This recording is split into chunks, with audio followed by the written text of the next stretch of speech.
Let us resume now. So it's my pleasure Très bien, donc nous allons reprendre et j'ai le plaisir de vous présenter Diana Allen qui, à l'instar de tous les autres orateurs, est très talentueuse. Diana est anthropologue, mais également réalisatrice de cinéma. À l'université de McGill, où elle est professeure associée, elle co-dirige l'unité de recherche sur les médias critiques. Son travail sur l'exil palestinien en 2014 et les voix de la Nakba, histoire vivante de la Palestine en 2021, sont deux œuvres majeures sur les exilés palestiniens. Ce que je vois de plus frappant sur les contributions de Diana, c'est sa capacité à éviter de traiter la population palestinienne comme un simple objet d'étude, mais plutôt d'avoir l'empathie nécessaire pour une approche respectueuse de l'autre, sans pour autant compromettre la rigueur scientifique de son travail. C'est même l'inverse, je dirais. Son travail en tant que réalisatrice amplifie cette perplexité des perspectives. Le regard devient une partie intégrante du tout sur le chemin en direction d'autrui, même si ce n'est pas évident. Mais les questions sont au cœur de notre identité et de notre identité partagée. Elle est l'une des réalisatrices aujourd'hui qui a le plus réfléchi quant à la manière d'aborder les questions de la souffrance et de la douleur, sans voyeurisme et sans superficialité. Son travail nous pousse à l'exploration de l'expérience palestinienne de la dislocation du foyer, la dislocation en tant qu'exilé à l'étranger. Son travail fait référence à l'autobiographie de Saïd, qui a écrit de la poésie palestinienne, et avant de lui passer la parole, je souhaitais ajouter qu'elle est cofondatrice des archives de la Nakba, une collection d'images et de photos du premier grand exode palestinien. Je ne peux que mettre cela en lumière, alors même qu'aujourd'hui, nous ignorons ce projet. Merci Marwan pour ces mots très aimables. Et merci Didier, je me joins à tous les orateurs qui m'ont précédé pour vous remercier d'avoir organisé une conférence aussi importante sur la politique et la poésie palestinienne. C'est merveilleux que ces deux sujets soient combinés, ce qui n'est que rarement le cas. Et évidemment, je suis une des dernières à passer, donc j'ai envie de modifier toute ma présentation après avoir écouté les brillants orateurs qui m'ont précédé. Mais c'est un honneur pour moi que d'être parmi vous aujourd'hui pour vous parler de la poésie de Mahmoud Al-Sher, qui nous rejoint malheureusement à distance, mais il va nous rejoindre virtuellement et c'est un grand plaisir que de partager cette table ronde avec lui alors que je communique avec lui depuis 2 ans via WhatsApp. Donc c'est vraiment bien de pouvoir avoir cette conversation avec lui. Ma première rencontre avec Mahmoud Al-Sher remonte à mars 2024, 5 mois après le début de la guerre d'Israël contre Gaza, lorsque j'ai animé une table ronde publique sur la poésie gazaoui. L'événement était centré sur le travail de 2 poètes, Mossab Aboutoa et Mahmoud Al-Sher, qui participaient tous les deux à distance. Les 2 poètes avaient été déplacés durant les premières semaines de la guerre, Aboutoa vers le Caire et Al-Sher vers Mawassi à Khan Younes. J'ai perdu le contact avec Al-Sher durant la semaine précédant l'événement, suite au blackout presque total des communications, provoqué par un bombardement par Israël des infrastructures de télécommunications. J'ai essayé de visualiser le lieu où lui et sa femme vivaient, alors que je ne m'étais rendu qu'une fois à Gaza City. Au fur et à mesure qu'il lisait à un public invisible à l'autre bout du monde, je me posais la question de où est-ce que ces poèmes avaient un effet, là-bas ou ici? En tant que spectateurs, nous regardions à distance, mais les voix dans l'obscurité sont intimes et immédiates. On sait que Roland Barthes a écrit sur le grain, le corps et la matérialité de la voix. Je dois dire que l'on perçoit et que l'on entend dans une voix le poids de l'expérience. Quelques mois plus tard, en écoutant à une autre table ronde sur la poésie gazoï organisée par Frances Hasso à l'université de Duke, j'ai de nouveau réfléchi à la fabrique du monde au cœur même de l'anéantissement. Ala Naïma Al-Katraoui, poétesse et enseignante de langue arabe dans le système scolaire de l'Office de secours et des Nations Unies, participait à distance depuis Gaza et a lu 4 poèmes écrits pour ses 4 enfants, Yamen, Kenan, Orkida et Carmel, tous tués lors d'une frappe israélienne sur Khan Younes en décembre 2023. J'ai vraiment été frappé par sa présence. John Berger a écrit que la poésie accomplit un travail incessant de recomposition de tout ce qui a été dispersé. La poésie ne peut réparer aucune perte, disait-il, mais elle défie l'espace qui sépare. Les poèmes d'Al-Katraoui, tendres, empreints de grâce et de dignité, exempts de colère, participent à ce type de travail et consolident les pertes face à la ruine à venir. Comment écrire lorsque la mort est partout ? Le poète et universitaire Atef Al-Shaher écrit qu'à Gaza, la poésie est devenue une sorte de devoir parce qu'elle consigne le dernier sursaut de l'âme lorsqu'elle fait face à la mort et à la destruction. Je centre ici des œuvres récentes de Mahmoud Al-Shaher et d'Al-Katraoui, à la fois pour leur rendre hommage de manière spécifique et pour réfléchir plus largement sur la manière dont la poésie résiste à la déshumanisation du langage et de la pensée en une époque d'effacement. J'examine la voix, l'adresse et l'image, les distances linguistiques, spatiales et temporelles qui structurent leur travail. Peut-être plus que toute autre forme littéraire palestinienne, la poésie a défié l'effacement culturel, servant à la fois d'archives des personnes et des lieux, ainsi que d'affirmation de présence et de continuité. Dans le cadre de mon propre travail de collecte d'histoire orale du déplacement et de la dépossession des Palestiniens au Liban avec l'archive de la Nakba, nous avons enregistré de nombreux poèmes. Dans les camps de réfugiés palestiniens et nous avons enregistré de nombreuses histoires, des chants qui décrivent des maisons, la vie des disparus, des improvisations poétiques qui s'entrelacent avec des récits du quotidien. La taba, forme de lamentation improvisée, semble ressurgir spontanément du corps du chanteur. Il semble que cela fonctionne comme le système nerveux du corps. Ces formes orales ont différentes significations, mais sont souvent une affirmation du droit de nommer les morts, de faire l'inventaire de ce qui a été pris et de ce qui doit être rappelé, célébré et chéri. Que signifie être poète en une période de guerre ? Demande Injuda, poétesse gazaoui du camp de réfugiés d'Al-Borej. Les universitaires et les écrivains ont été nombreux à déplorer l'impuissance des mots à saisir l'ampleur de la dévastation. L'illusion selon laquelle le langage pourrait constituer un bouclier contre ce qui est monstrueux a été pour moi l'une des premières à être brisée et détruite, dit la romancière Adania Shivli. Le langage n'est pas immune contre les actes de génocide. Le langage aussi peut être détruit. D'autres ont réfléchi au silence institutionnel qui entoure le génocide, ainsi qu'à la réticence de le nommer comme tel.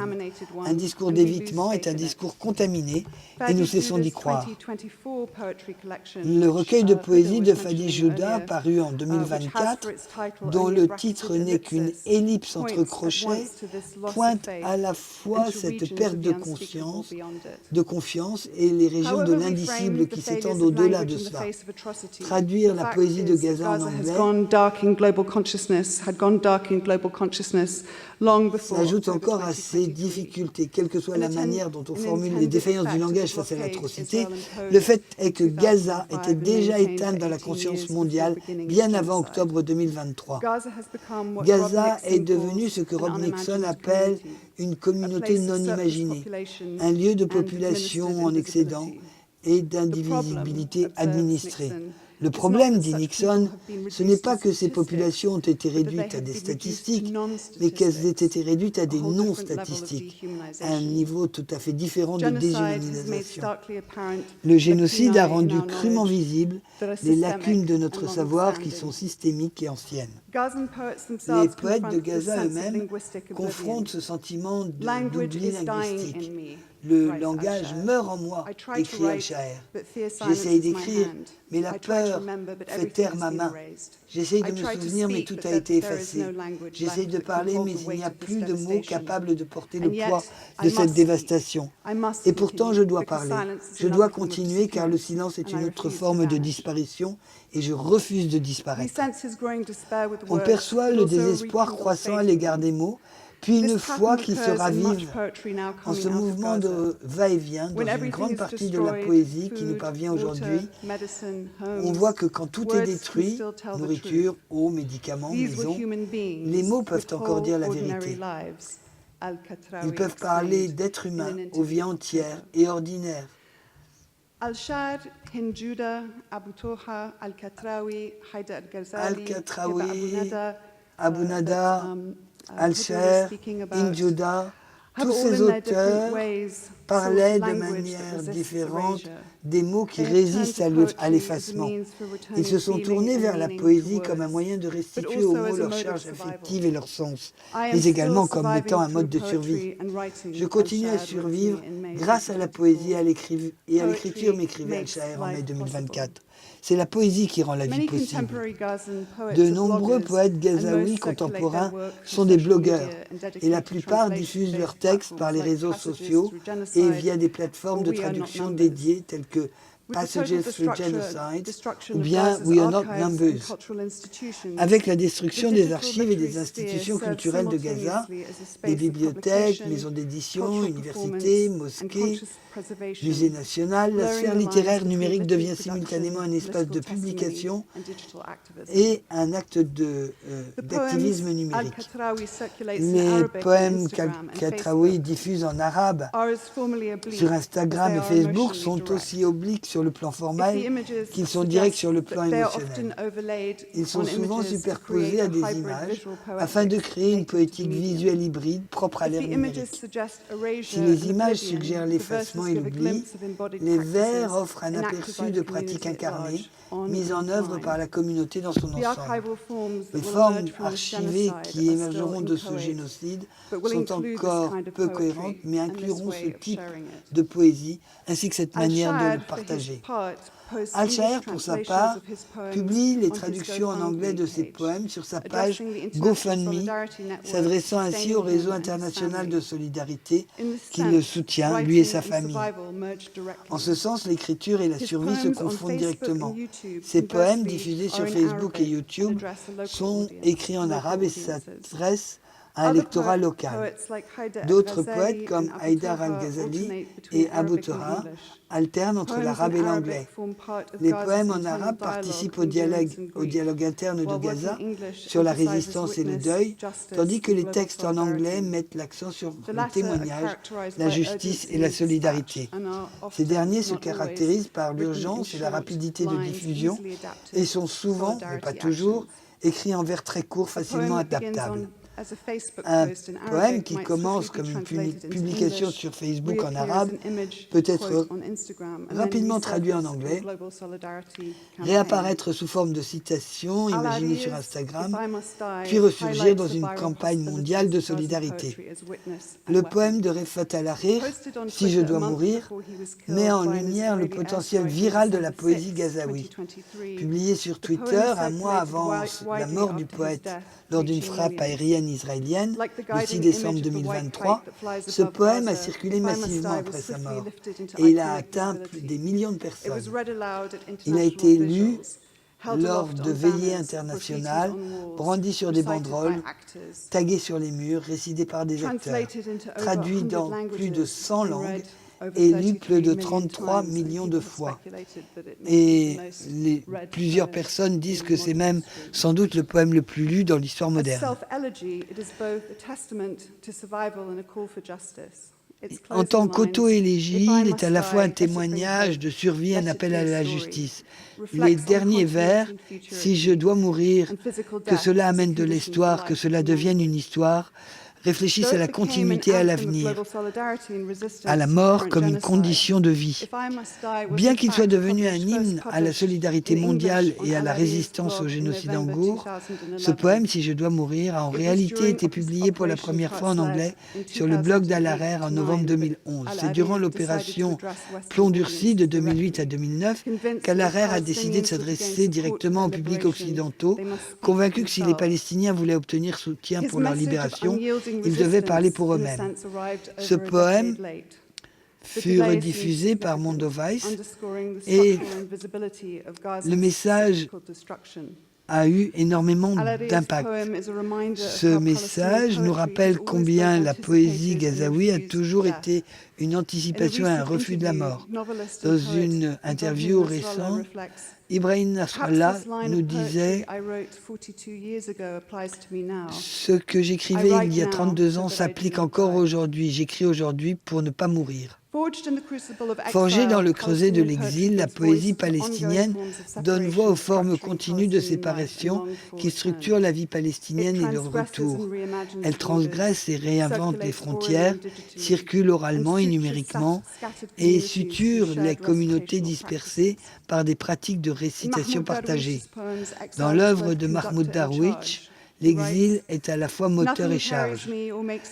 Il écrit « Rien ne me porte ni ne me fait porter une idée, ni le désir ni la promesse.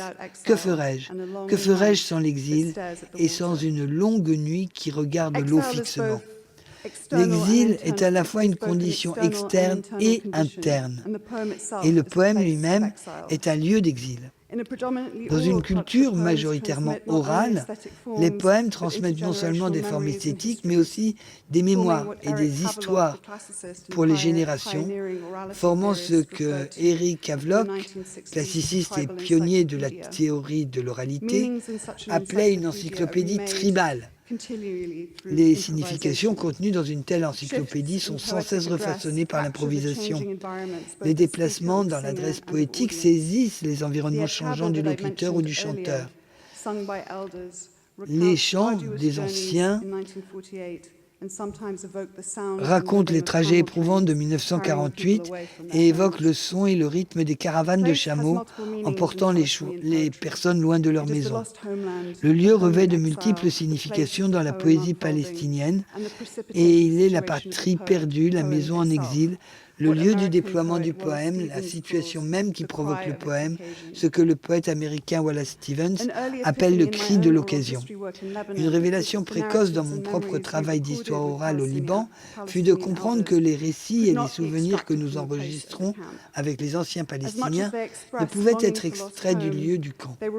Autant ils exprimaient la nostalgie du foyer perdu, autant ils étaient enchâssés dans l'environnement de l'exil, grâce à leur énonciation. De manière similaire, les poèmes d'Al-Shaher opèrent un retour vers la maison familiale de la ville de Gaza depuis des lieux différents d'abri et d'expulsion à travers le Sud.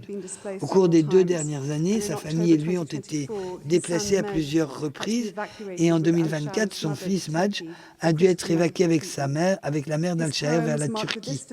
Les poèmes marquent la distance qui sépare les membres de la famille, tout en refaisant famille et foyer. En érigeant des pôles de mémoire, il crée une autre forme d'abri pour l'expérience dans le langage. Pour représenter le déplacement, Al-Shaher dit puiser l'inspiration et le courage chez Darwish. L'écriture a façonné l'autre forme de la patrie, dit-il, sans demander ce qui se trouve au-delà.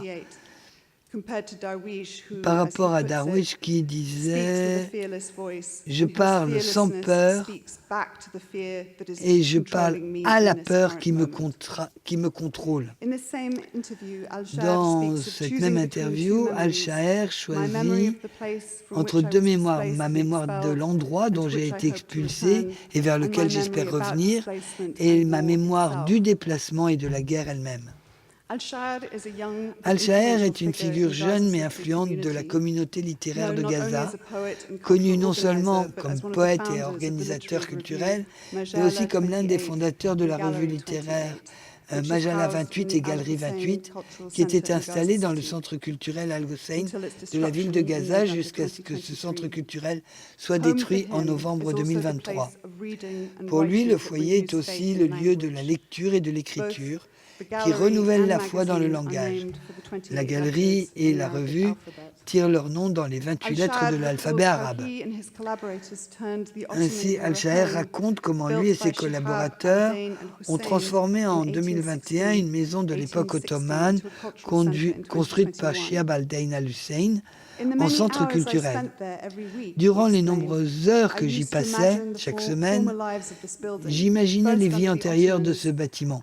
D'abord sous les Ottomans, ensuite sous l'administration coloniale britannique, lorsqu'il se servait du Diwan pour rencontrer les dirigeants et gérer les affaires locales.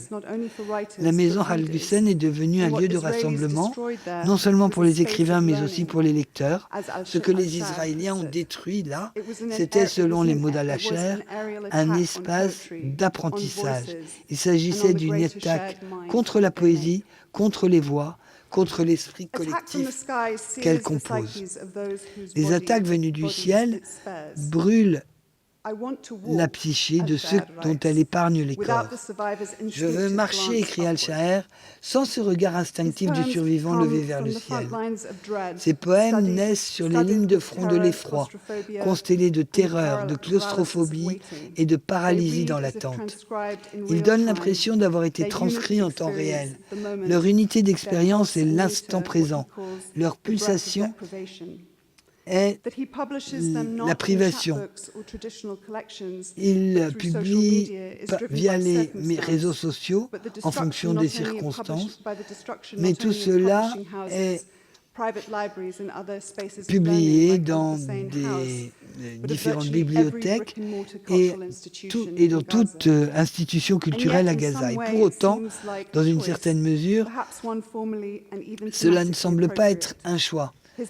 Ces poèmes arrivent sur la page de financement participatif comme entrée de journal ou de dépêche assortie d'une date, mais sans titre, et avec un minimum de mise en avant de l'auteur. Mahmoud Al-Shaher, organisateur, c'est la seule signature qu'il met à son travail. Le contenu forme un bandeau défilant de traumatismes, aussi réactif et sensible qu'un électrocardiogramme.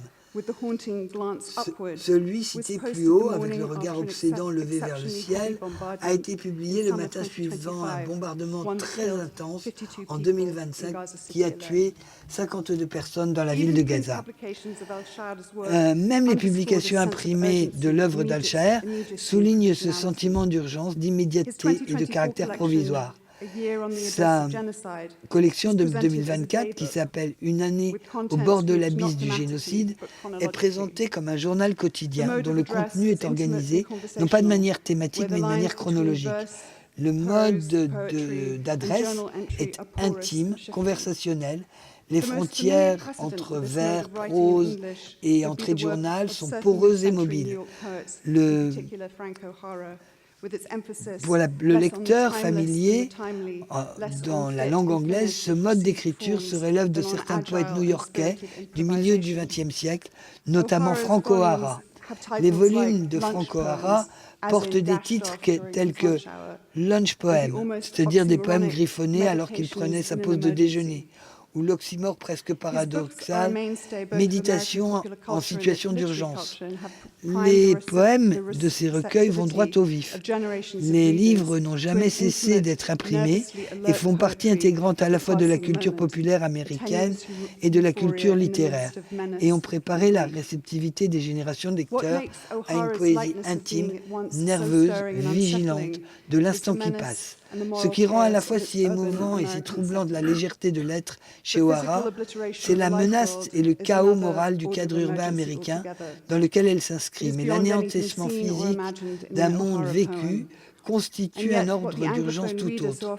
Ce que les anglophones lisent dans l'œuvre d'Al-Shaher, ce sont des images de désespoir qui sont occultées par une exaltation, aussi fugace soit-elle. Cela ressemble à un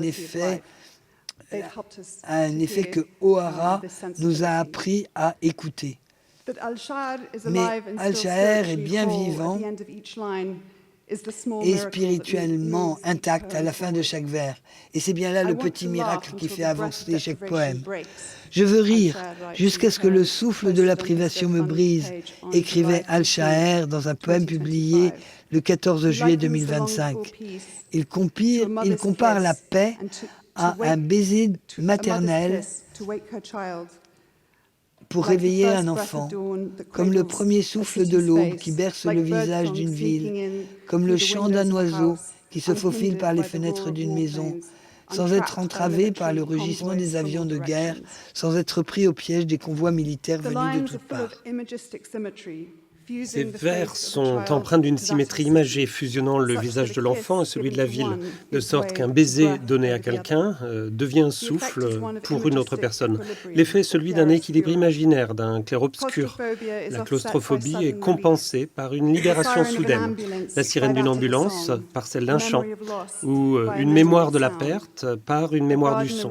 Un jardin effacé par une rue remémorée. Ce mouvement de va-et-vient est constitutif d'un poème à la forme si manifestement improvisée, au point que le regard instinctif du survivant levé vers le ciel s'y trouve inversé par son image en miroir dans les derniers vers du poème. Je le cite. Un être humain qui voit son ombre sur le sol et qui sourit, au sens le plus pur du terme. Dans un échange récent sur WhatsApp, Al-Shaher m'écrivait « Je crois que l'écriture est un acte de résistance personnelle. » Et il a continué en disant que l'écriture est une résistance contre l'oubli, en archivant mes mémoires dans des textes. La résistance face au désespoir, à l'oppression, à la perte, à l'humiliation, à la faim et à l'effondrement du sens. Chaque poème est un acte de résistance profondément individuel. La résistance dont Al-Shaher parle, ce n'est pas simplement une existence politique, mémorielle, existentielle, mais aussi pneumatique et cinétique. Elle se fait sentir dans sa poésie comme une pression interne, vers après vers. Dans le travail de Al-Qatrawi, on rencontre des pressions d'un tout autre ordre. Ce qui anime ces poèmes, ce n'est pas ce à quoi ils répondent de manière mercurielle dans l'instant, mais ce qu'ils absorbent lentement, c'est-à-dire le terrible, le beau, le prophétique. Dans un entretien éclairant et bouleversant que nous avons enregistré le 22 septembre 2025, voici comment elle décrit son processus d'écriture. La foi fluctue. Comme le dit le hadith, elle augmente et elle diminue. Et avec elle, votre capacité à écrire monte et descend. Pourtant, lorsque vous inscrivez ça dans un état intérieur, presque inconscient, je l'appelle un retournement vers l'intérieur, un poème grandit en vous, à votre insu. Plus tard, lorsque vous revenez à vous dans un état plus calme, vous découvrez ce poème dans une forme plus aboutie. Ces expériences se déposent dans votre inconscient et reviennent sous la forme d'un langage plus profond, plus riche. Il y a des choses que je ne peux pas forcer. Il y a certaines profondeurs de l'expression qui ne peuvent tout simplement pas être atteintes à volonté. Al-Qatrawi a toute une série de collections de poèmes. La dernière, c'est Attend to the Sky, publiée par Al-Saba au Koweït. Bon, je travaille sur la poésie. Al-Qatrawi et son influence va au-delà des traditions. Des mots qui sont décrits comme le débordement spontané de sentiments puissants qui prennent leur origine dans l'émotion remémorée dans la tranquillité. C'est ce que nous trouvons là. Ceci se trouve associé dans sa poésie à une profondeur de sentiments religieux, omniprésente, saisissante. Dans ce même entretien, elle évoquait ce qui relie la poésie à la prophétie. Je considère l'écriture comme quelque chose qui est plus simplement que l'agencement de mots. Ces lettres, ces syllabes sont des canaux que Dieu peut utiliser. Le Coran lui-même a révélé ceci à travers des lettres.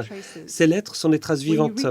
Lorsque vous atteignez un certain lieu, l'acte d'écrire passe de l'ordinaire à quelque chose de lumineux, de porteur. Parfois, vous lisez un texte et il ne laisse aucune trace. D'autres fois, il y a quelques mots qui vous frappent comme un éclair. Cette différence, ça dépend de l'écrivain, la manière dont ils écrivent, dans quel état ils sont et comment ils regardent le monde. Tout ceci façonne le texte. Un poème né de la douleur ne se lira pas comme un poème qui est né dans une période d'aisance. Au cœur de la poésie d'Al-Qatrawi, on voit une image rayonnante qui est basée sur la douleur. Le processus par lequel elle se forme, cette image, c'est un processus qu'elle ne peut pas forcer. Elle s'apparente à la formation concentrique d'une perle à partir d'un grain de sable.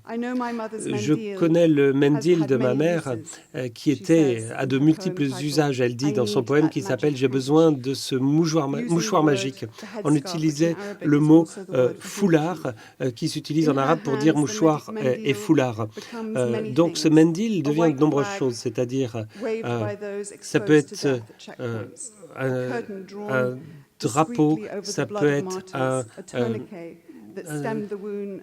être aussi ce qu'on utilise contre la perte de sang. Ça peut être aussi un drapeau pour que tout le monde se mette à couvert. Ça peut être un masque facial aussi. Ça peut être aussi un garrot, un drapeau de victoire, un tapis, un masque, un mouchoir. En tout cas, tout ceci se conclut par des questions plaintives. Ce poème s'achève sur une série de questions plaintives. Ton mouchoir magique a-t-il aidé Mohamed à jouer du violon? Et Mohamed était-il heureux? A-t-il pu jouer son premier morceau après avoir perdu sa main aux 5 doigts? Est-ce qu'un mouchoir peut devenir une main? Est-ce qu'un mouchoir peut jouer une note de musique? Ce poème ne parle pas simplement de la réintégration qui suit la destruction, la dispersion. En fait, en lui-même, c'est le moyen par lequel cette réintégration s'accomplit. Ce poème vivant fait entendre ce que la main de l'enfant mort ne peut plus jouer. À quoi ressemble ma tente vue du ciel? Demande Al-Qatrawi au début du poème. A Tent in the Sky. Ici, les choses sont vues d'en haut par les oiseaux, les envahisseurs et par les morts bien-aimés. Tous sont présents dans ce regard tripartite de ces vers. La tente, c'est une image historiquement chargée. Les camps de réfugiés palestiniens au Moyen-Orient sont les campements de tentes qui se sont durcis au cours des décennies en quartiers tentaculaires de parpaings. Et les Gazaouis, expulsés à répétition aujourd'hui, se regroupent dans des zones humanitaires, des baraquements de tentes où ils continuent à être bombardés et brûlés vifs. La tente, c'est aussi l'espace domestique intime ou minimal, provisoire, transitoire, comme le poème qu'elle figure. Il n'y a pas de porte à la tente. C'est le titre d'un autre poème de Al-Qatrawi qui a été traduit par Al-Jundi aussi, qui nous montre une rencontre inattendue entre deux anciennes amies. Al-Qatrawi et une collègue enseignante après la tragédie. Les deux femmes révèlent leur chagrin et le retiennent. Elle n'a pas parlé de mes enfants, elle n'en a plus parlé, et je ne lui ai pas demandé des détails sur sa maison non plus. Nous avons évité de croiser nos regards tout le temps. Mais nous avons découvert qu'en manœuvrant entre les larmes, entre la tristesse, en évitant les pièges de nos mots, nous avions tout dit. Et nous avions pleuré pour tout. Il y a dans la furtivité de ce regard de la bonté, de la discrétion, de la réciprocité. La tente, c'est l'unité minimale d'une solidarité plus vaste. C'est le symbole de déplacement, de l'absence de lieu qui attend le retour. Et pourtant, c'est le lieu même du poème. C'est le creuset de sa création. C'est maintenant l'autre forme de la patrie. Elle n'a pas de porte, parce qu'on ne demande pas ce qui se trouve au-delà. C'est le lieu où est la poésie in extremis, à l'extrême. Un esprit de moins, un monde de moins, écrivait George Orwell en 1931, dans un autre contexte de mort administrée par le colonialisme à propos d'une pendaison en Birmanie britannique. Il observait, je cite, « l'indicible injustice qu'il y a à abréger une vie lorsqu'elle est en pleine marée ». Nous savons ce qui se passe à Gaza, c'est un crime immense contre l'humanité, peut-être le plus grand de ce siècle, encore jeune. Ce que l'on sait, ce que l'on ressent encore plus pleinement après avoir lu la poésie d'Al-Qatrawi, Al-Sha'ir et d'autres grands Gazaouis en pleine marée, c'est que ce génocide est aussi un crime majeur contre la civilisation. Tant de monde en moins.